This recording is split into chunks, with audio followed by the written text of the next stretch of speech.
ரோமர் 12வது அதிகாரம் 16வது வசனம் சொல்லுது, உங்களையே புத்திமான்கள் என்று எண்ணாதிருங்கள் அப்படின்ட்டு. எனக்கு எல்லாருக்குமே ஒரு விஷயம் என்ன அப்படின்னா, நான் வந்து கொஞ்சம் மெச்சூர்டா இருக்கிறேன் அப்படின்னு மற்றவங்க தெரிஞ்சுக்கணும், நம்ம புத்திமான் அப்படின்ட்டு தெரிஞ்சுக்கணும் அப்படின்ட்டு இன்னைக்கு எல்லாருமே விரும்பக்கூடியது. அவங்க படிச்சது 10வதா இருக்கும், 8வதா இருக்கும், சிலவங்க படிக்காமலே இருந்திருப்பாங்க. ஆனாலும் அவங்களுடைய சிந்தை, அவங்களுடைய எண்ணம் என்ன அப்படின்னா, மற்றவங்க என்ன ஒரு புத்திமான் அப்படின்னு நினைக்கணும், மற்றவங்க என்ன பெருமையா பேசணும், அப்பா இவர் பயங்கர ஜீனியஸ்பா அப்படின்ட்டு சொல்லணும் அப்படின்ட்டு இன்னைக்கு எல்லாருடைய விருப்பமும் அது ஒண்ணுதான். சோ அதனாலேயே இன்னைக்கு தெரியாத விஷயங்களை அவங்க தெரிஞ்ச மாதிரி காட்டி, படிச்சு தெரிஞ்சுக்கிட்டா கூட பரவாயில்ல, ஆனா தெரியாத விஷயங்களை தெரிஞ்ச மாதிரி காட்டிட்டு, உனக்கு அது தெரியுமா, உனக்கு இது தெரியுமா அப்படின்னு நிறைய காரியங்களை சொல்லிட்டு இருக்கிறாங்க. இன்னும் சிலர் அவங்கள ஒரு விஷயம் தெரியல அப்படின்னு சொல்லிட்டு நம்ம அவங்களுக்கு சொல்லிக் கொடுக்க போனா, ஓ இதுதான், இது எனக்கு தெரியுமே அப்படின்ட்டு அதை நம்ம சொல்லிக் கொடுக்கும்போது அப்பதான் ஃபர்ஸ்ட் டைமே கேள்விப்பட்டிருப்பாங்க. ஆனாலும் இதுதானே, இது எனக்கு முன்னாடியே தெரியுமே அப்படின்ட்டு அப்படியே சமாளிச்சுட்டு போறது இன்னைக்கு நிறைய இடங்கள்ல பார்க்க முடியுது.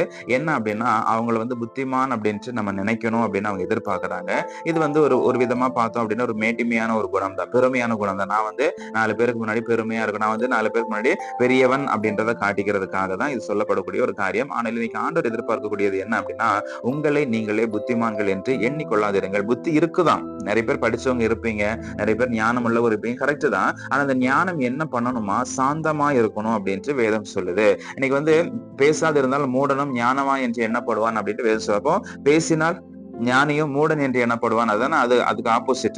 அப்ப ரெண்டுமே பொருந்தும். பேசாது இருந்தால் எப்படி மூடன் ஞானவான் அப்படின்ட்டு பார்க்கப்படுறாங்களோ, அதே மாதிரி பேசினால் இன்னைக்கு ஞானியும் மூடனை போலதான் ஆண்டவர் பார்க்கிறாரு. சோ இன்றைக்கும் உங்களுடைய வாழ்க்கையில நீங்க செய்ய வேண்டியது, உங்களுக்கு ஞானம் இருந்தாலும் அதை வெளியே காட்டிக்கணும்னு நினைக்காதீங்க.